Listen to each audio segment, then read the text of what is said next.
জুলাই গণ-অভ্যুত্থানে হাসিনার পতন ঘটলেও বৈষম্যবিরোধী ছাত্র আন্দোলনের নেতাদের ওপর হামলার প্রবণতা কমেনি।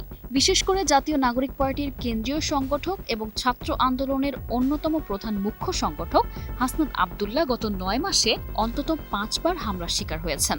সর্বশেষ রোববার রাতে গাজীপুরের চান্দনা চৌরাস্তা এলাকায় তার গাড়ি লক্ষ্য করে হামলা চালানো হয়। চোখে পড়ার মতো বিষয় হচ্ছে, শেখ হাসিনার সরকারের পতনের পরও এ ধরনের আক্রমণের পেছনে ক্ষমতাচ্যুত দলটির সাবেক নেতাকর্মীদের সম্পৃক্ততা উঠে আসছে।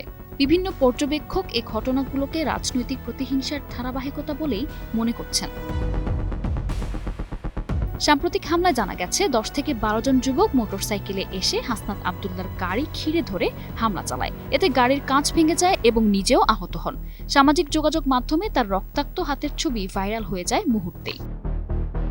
এ ঘটনা নতুন নয়। জুলাই আগস্ট অভ্যুত্থানের পর এ নিয়ে অন্তত ৫ বার হামলার শিকার হলেন তিনি। গত বছর ২৭ নভেম্বর চট্টগ্রাম কক্সবাজার মহাসড়কে তার গাড়িবহরে ট্রাক চাপা দিয়ে হত্যা চেষ্টার অভিযোগ ওঠে। পুলিশ পরে একটি প্রাইভেট কার ক্ষতিগ্রস্ত হওয়ার কথা জানালেও সন্দেহ ঘনীভূত হয়, কারণ ওই সময় তিনি সহকর্মী সার্জিস আলমের সঙ্গে শহীদ আইনজীবী সাইফুল ইসলাম আলিফের কবর জিয়ারত শেষে বাড়ি ফিরছিলেন। ২৫ আগস্ট সচিবালয়ে শিক্ষার্থীদের সঙ্গে সংঘর্ষের সময়ও গুরুতর আহত হন হাসনাত। তাকে ঢাকা মেডিকেল কলেজ থেকে পরে সিএমএইচে স্থানান্তর করা হয়। এরপরও তাকে লক্ষ্য করে আরও অন্তত ২টি সড়ক দুর্ঘটনার ঘটনা ঘটেছে, যার একটি রাজধানীর গুলিস্তানে এবং অন্যটি মাতুয়াইলে। এদিকে হাসনাতের দাবি, এসব হামলা কাকতালীয় নয়, বরং পরিকল্পিত। এগুলোর সঙ্গে ভারতীয় গোয়েন্দা সংস্থা র এর সম্পৃক্ততা থাকতে পারে বলেও ইঙ্গিত দেন তিনি। এর আগে ফেসবুকে দেয়া এক পোস্টে তিনি বলেছেন, ভারতীয় সাম্রাজ্যবাদের বিরুদ্ধে যেই কথা বলেছে তাকেই তারা আক্রমণের লক্ষ্যবস্তু বানিয়েছে। আমি সেই তালিকার সর্বশেষ সংযোজন।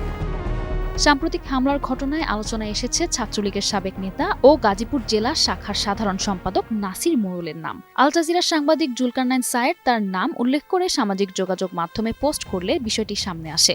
হামলার পর নাসির নিজেই একটি বিতর্কিত পোস্ট দেন, যেখানে লেখা ছিল, মব মারানি থ্রেড দিয়েছিলি মনে আছে, এখন কি হইল?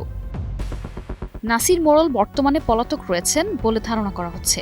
তার বিরুদ্ধে গাজীপুরে আগে থেকেই চাঁদাবাজি, দখলদারি এবং সহিংসতার অভিযোগ রয়েছে। অন্যদিকে স্থানীয়ভাবে ধারণা করা হচ্ছে, গাজীপুরের একাধিক প্রভাবশালী নেতা ছাত্র আন্দোলনের শক্ত অবস্থানের কারণে নিজেদের প্রভাব হারাচ্ছেন। এর মধ্যে অন্যতম গাজীপুরের সাবেক মেয়র জাহাঙ্গীর আলম। ভাইরাল হওয়া এক অডিওতে বৈষম্যবিরোধী ছাত্র আন্দোলনের নেতাদের দেশ ছাড়া করার হুমকি দিয়েছিলেন তিনি। জাহাঙ্গীর আলমকে বলতে শোনা যায়, শকুনেরা দেশ দখল করছে। ধারণা করা হচ্ছে এই ক্ষোভ থেকেই হাসনাত ও তার সহযোদ্ধাদের ওপর একের পর এক আক্রমণ চালানো হচ্ছে।